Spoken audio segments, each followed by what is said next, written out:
How you guys doing? I'm Brian from the Salty Dog Cafe. Today we'll be making a tropical freeze. So we're gonna start off by doing 12 ounces of ice, an ounce and a half of our Salty Dog Rum, an ounce of orange juice, an ounce of our strawberry puree,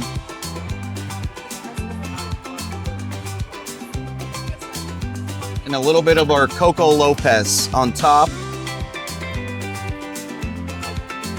And we're gonna blend this up.